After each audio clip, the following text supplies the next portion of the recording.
Leads are getting more expensive and it's getting harder and harder to actually get a hold of them. So what I'm going to do today is teach you the actual things that you should be looking for when you're outbounding your leads. Hi, my name's Matt and I've done a whole bunch of outbound for a lot of people. I used to own a business called 7th Level. We grew that to the largest sales training organization in North America from a B2C standpoint. I've also run a couple of $100 million worth of sales myself through a bunch of different companies. And the predominant methodology that I've used has been outbound sales. And the reason for that is that it's a heck of a lot cheaper to get phone numbers than what it is to get book calls. And so you can sort of muscle your way through it. So what I'm going to teach you in today's video is the actual metrics that I look for, and I'm going to go on and show you some dashboards of things that I'm looking for and what those things actually mean and what you can ascertain from them and how you can start to increase your own outbound if you're doing it yourself, or if you're a manager or a business owner watching this, how you can actually use some of the metrics that you have available to you in order to, make your outbound better. Okay, so we're just going to get straight into it. All right. So what I've got here, is I've got my own dashboards in our dialer.io. Okay, and I'm going to be going through a couple of different businesses of which the names will be blurred. Okay, now Christmas is a weird time, so we're just kind of going to go through a bunch of different days. Okay, so now new leads coming in. This is really important because I want to make sure that our actual leads are being hit more than once per day, right? So 7 times in 7 days is the maximum, but 3 times in 1 day is the maximum daily. So realistically, the dialing number that I have really needs to be at least 3 to 5 times what that is. It should be at least 3 times to make sure that we're getting to these new leads. And I can see here that the overall, attempts for the day is too low for the amount of leads that have come in. This should probably be more because they've got older leads and day 2 leads and day 3 leads to deal with. So it's just too low. So, straight away, we're going to be lowering pickup rate, right? Because we're not getting to the new leads enough times and new leads fast enough, right? Speed to lead is a huge metric. There's a bunch of different studies stating that, the speed to lead is going to have an enormous effect on the efficacy of the dialing, but also, in the overall sales process, because that person is just hotter. They're on their phone, they're there, they're good to go as they're opting in. So, if you're going to optimize for one metric, it's going to be speed to lead. And this is just not optimized for that. And it will lower their pickup rate because they're dialing people on day 2, day 3, and they're not dialing people just exclusively on day 1 or as fast as what they could. And it's also going to lower their contact rate, right? Which is their lead to actual pickup ratio, not just their dial to pickup ratio. Okay, so 201 pickups out of that. The pickup rate's pretty decent. Conversions, that's just an individual metric depending on what they're selling and all that kind of stuff. I know this is a very expensive business, so they're not going to have a ton of conversions in that. The unique dial rate here, that's a real problem, right? The unique dial rate is we want to be dialing people multiple times, so we really want this around the 40% mark. This is something that I track. I don't know how many other people track it. That's why I built the system to track it, right? And if you're wondering, this is the dialer.io interface. So this is if you're ever a client of dialer.io or an SDR call center client, this is how we check everything. So, we have businesses like Cole Gordon and a bunch of other businesses that use our system. And so one of the reasons why they use it is because they get access to this interface. So you want to go here, we want to have a look at the pickups. Now the pickups to conversion, you're going to have a set structure for that because on some accounts you want it really high, right? So whatever you want your conversation to booking rate to be, I like it to be higher than this, but this is their business. They can do what they want. But generally speaking, I want it to be, at least 30% of people who pick up to actually booking, right? One of the main things that you can actually track is the 15-second and 2-minute mark. So if you're getting people coming in, they're picking up the phone, right? And we actually have separate tracking sheets for this, but because you don't want to clog things up with too much nitty-gritty information. But essentially it's if I dial 100 leads and then 20 of them pick up, when 20 of them pick up, if only 10 of them have a conversation with me, that means that there's something wrong with my opener. And so because that really, for a really good person, it's 80-90%. So if you're calling people and they go, oh, hey, I'm just busy, can you call me back? That's not the truth because they entered an unknown number, and you don't answer unknown numbers when you're busy. So they're not busy, they just didn't like the way that you sounded, and they didn't feel like it was a valuable time for them to actually go out there and talk to you, right? So that's a problem. So if someone's 30-40% of pickup to conversation over 15 seconds, that's a big problem. And then you got conversation over 2 minutes. So you got those drop-off points, right? 15 seconds is a big one.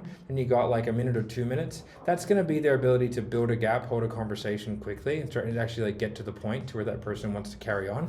Then you've got your 2 minute to actual conversion. So those are all different things because somebody might have a terrible opener, but then once he gets people on the phone, they're really good and they can book a whole bunch. Or you might have people that have fantastic openers and they're terrible at the rest. And that person will objectively look the exact same, right? From a like efficacy standpoint, but one of them's a lot easier to fix. Openers are much easier to fix than the rest of the conversation. Like you can have probably 2 to 3 sessions with somebody and you can skyrocket their ability to have a solid opener.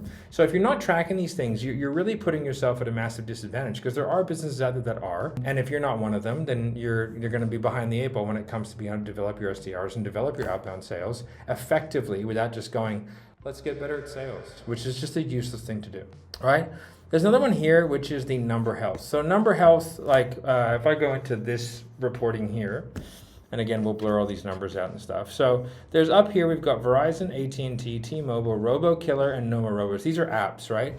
Now in different countries, it might be a little bit different, but I'm going to use the United States here because this is where it's the hardest place to get right? Everywhere else is easier than the US when it comes to outbounding your leads, because the telecommunications system in the US is far more advanced. And so that means that it's far more advanced in terms of stopping people from scamming people. And although you're not scamming people, I hope, and if you are, then stop, you scumbag. Then like what you have to do is you still act like a scammer, right? Scammers and non-scammers act the same until the act of scamming is done. And so like what they're doing is they're protecting themselves against potential bad actors, right?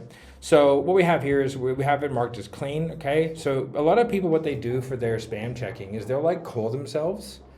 It's like, I'm not spam. It's like, well, first of all, like if you've called that number a bunch of times and picked up, like it's going to be recognized by your phone, so it's probably not going to come up as spam anyway, right? But also like it's a per carrier basis. So unless you magically have a triple SIM phone with a Verizon, AT&T, and a T-Mobile, like it's a waste of time. It's a non sequitur, right? And then you've got the apps that people can get, which is actually like, they're important to track, because people who pay for these apps are people who pay money. So these are people that have excess money to pay every single month to stop this kind of stuff happening. And so these are people that you want to get because like they're people who have money. You know what I mean? And the funny thing is, like, yes, there are a lot more carriers than Verizon, AT&T, and T-Mobile, but like they don't really do a ton of spam flagging because it costs money to do it. And so it's not Verizon doing it, it's not T-Mobile doing it. There are independent analytics companies that are paid by those carriers in order to protect their customer base. And so they have a series of analytics in which they track from talk time to dials per day to the pickup rates to, like, if you triple dialing is the fastest way to be spam flagged. Like, sorry for all those people out there that do it, but it is literally the stupidest thing you can do in outbound. It is an instant flag. It's like the system gone, scammer, done, gotcha.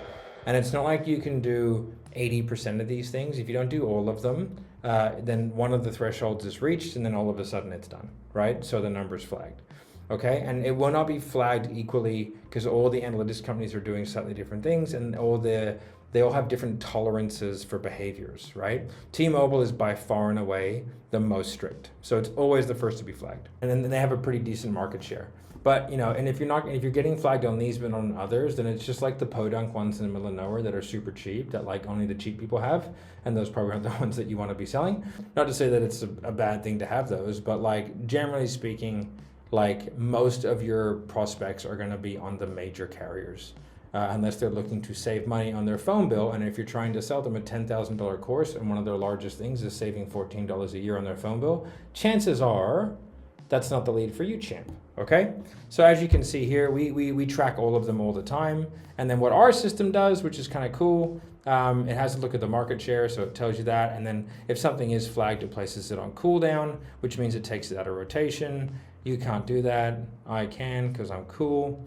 Right, okay, so then what we're gonna do is we're gonna have a look at all the dials, okay? So what I wanna see in this is I wanna know like how many dials are being done. So if we look at 32,000 dials, right, for this particular business for the month of December, it's a pretty decent dial volume, I think we'll all agree, right? But what we wanna do is we wanna start to go, how can we inspect this to figure out like what's going right and what's going wrong? Right? Dispositioning your calls is incredibly important. If you're just like randomly having like 2 to 3 different outcomes that you can have. Now there's a lot here, but it's because I've got like the master backend so I can see every disposition available. These people don't have all these dispositions, but they're probably gonna have like 10. Do you know what I mean? So like I wanna start to figure out like First of all, how many bookings do we have? Okay, we have that many bookings, 209. Is there any, is there any, like, what's the duration? So what are the longer ones? Like, okay, those are pretty long. All right, like that's, way too long for a set call. I might want to download that call and have a listen to it. I might want to go through that agent by agent, have a look at their longest ones. You know what I mean? And then go like, okay, cool. Like, how long are these? Right? I might want to have a look at, like, did anyone hang up before finalizing the booking? Right? Okay, cool. All right. I can see, well, there's one name that's there an awful lot. Right? So, okay, that's an issue. Like, why am I seeing that? Right? So, like, that seems like an awful lot. Right? Especially, so if I just filter for her, and again, we'll filter out all these names. That's 14 people who hung up before finalizing. I'm probably going to want to download some of those calls and have a listen to them, because that's just odd. It also may not be true. And then I want to have a look at, well, how many people did she book? Okay, well, so she had 18 bookings, and then, like, these are so long. So I need to listen to these, because, like, they just don't need to be like that long. Like, that's just crazy, right? And then if we have a look, like, let's have a look at how many people for her hung up in less than 2 minutes. Okay, so that's a lot again. Also, that's more than 2 minutes, so what the heck? But anyway, yeah, so I want to have a look at that. So now what I'm going to do is I'm going to start investigating and going like, okay, like, what can I see from this person? How many people hung up in less than 15 seconds? Okay, that's a lot. How many people put on the do not call list? Okay, that's good. How many scheduled a callback? Okay, 61. All right, so there's definite problems with this setter, right? But it might be the opener, it might be middle, it might be their offer. Like, this seems like this is a problem. You know what I mean? So what I'm gonna do now is download the calls, have a listen, and then I'm gonna start to dissect what's going on, right? Now, I need to be able to look at this data so that I can do that, because what I don't wanna do is, like, just treat all the SDRs the same. I don't want to treat myself the same. I want to make sure that I go through and try and find the problem. And here, there's something going on. These calls are like, this is not right, right? Like, this is correct. It's what's happening. But I really want to kind of dive deep now and go like, okay, that's a lot of scheduled callbacks. A lot of people hung up in less than 2 minutes. A lot of people less than 15 seconds. Like, I reckon there's an issue here in the first 2 minutes of this call that's holding this person back. Because if you take all the people that even just like 75 people that hung up before finalizing booking and scheduled a callback. Like, in some of those scheduled callbacks, they're 10-minute calls. Like, why weren't they set? Like, that's crazy to me, So it's like, there's a problem here. Maybe it's scripting, maybe it's tonality, but as soon as we download the call, then we can pick one thing to fix, okay? Then what I can do is I can start to have a look at, like, lead trends, right? Like, how many overall in this month leads were hung up before finalizing booking. Okay, scheduled callbacks. All right, well, how many were dialed only once? All right, well, that's too many. So these people have been dialed, let me take off this week, right? Okay, that's way too many. So, like, why weren't they called back? Like, these guys need to be called back immediately. This is like the setter's not dialing enough. Straight away I can see that, because, like, these people should have been called more than once by now, because if they opted in like over a week ago, what about in the first? See, that makes me angry. Know what I mean? These people aren't being called. It's because, like, they have, the no contact means, like, that, like, they just didn't pick up. Now, these people have dispositions, you know what I mean? And so, like, that means, like, that they were spoken to. But a lot of these are just, like, no contact. So it's like, well, that's an issue, you know what I mean? And then, how many people requested more information and were only dialed once? Okay, that's good. What if we bumper that out to here? All right, we'll just pick it back up. We'll take out the wrong numbers. Okay, so now we can take this out. I'd also want to listen to a few of these just to make sure that they're actually accurate. And then what I'm going to do is just kind of take out, like, the financial DQs, right? And then maybe the wrong avatar, right? Went with competitor, sales and contact, right? So these are the leads. Like, we can take these out, okay? So then I can go, okay, cool. Like, I'm not going to count these leads because it's like they're just not the right fit. And then what I want to start doing is go like, okay, cool. Now that I can remove those leads, I'll have a look at the leads that are left over. You know what I mean? And then from there, I can go back through and I can start to, really just kind of figure stuff out. And this is what I need. I need numbers. I need data. I need to figure out, like, how to actually war game this thing, because, like, it just doesn't work without it. And so if you need to figure out, first and foremost, like, what does the overall picture look like? Like, what's my pickup rate? If my pickup rate's garbage, I have to fix it. Like, don't fix anything if your pickup rate's garbage, right? And you can't triple line dial, parallel dial people to death. It just is stupid. You can't, it's too non-compliant, like it's too hard to control, right? So you got to figure out a way to get better pickup rates. You can have a look at your number health. You can have a look at your need dial rate and your speed to lead. If you fix those things, then from a process standpoint, you're pretty good to go. Then if you can have like your like pickup rate to 15 second to 2 minute to conversion, then you're pretty set, right? So you can figure out like what you need to be at. That's not outrageous in order to kind of make the thing make sense depending on what it is you're selling and how many leads you have. They need to have a look like, are you actually staffed correctly? Like this business that I've been showing you, they don't have enough people calling the leads, or they're not spending enough time calling the leads, right? They get about 400 new leads per day, right? 400 leads per day is an awful lot. And so like if you want to have those, you need to have at least 10 to 20 people dialing those leads full time, because like they're dialing people for say 7 to 14 days. And so like, you know, if you're dialing them 3 times day 1, 3 times day 2, and then once day 3, and then taking a break and then going 1, 1, 1, 1, right? There's a lot of dials and it backs up very, very quickly. And if those people are having high pickup rates, like these guys right now, 18%, whatever, between 14 and 25% pickup rates they're getting. Like so let's just say it's average 20 for numbers sake. If you make $200 that day, you're going to speak to 40 pickups, right? If 50% of them end up being a longer conversation, right? Then you're having 20 long conversations a day, plus the time in between dials, the admin, the yada yada yada. That's a lot of time. So like the more effective your dialer is, the less leads your team can handle because they're actually speaking to people. And that's the same for you if you're a single sales rep. And so what we need to do is we need to figure out all these things, then come up with the actual KPIs, and then like figure out the lowest hanging fruit. Pickup rate is a huge low hanging fruit. There are a number of different ways. If you want some, there's a guide that we can put down below, which is the pickup rate guide. It's totally free. You can have a look at that. Okay, you can download it. Or if you're a team or something like that, you can go on $1.io and you can go and you can book a call with us and we can see if you can raise your pickup rates. Okay, so those are the action points that you can go ahead and take away. Those are the really core things that I think we need to be tracking in our outbound in order to actually make sure, you know, a bit of a problem solving process to make sure that what we're doing is going to move the ball forward. All right, guys, hope that was helpful. Make sure you like and subscribe, and thanks for staying all the way through to the end, and I'll see you later. Bye.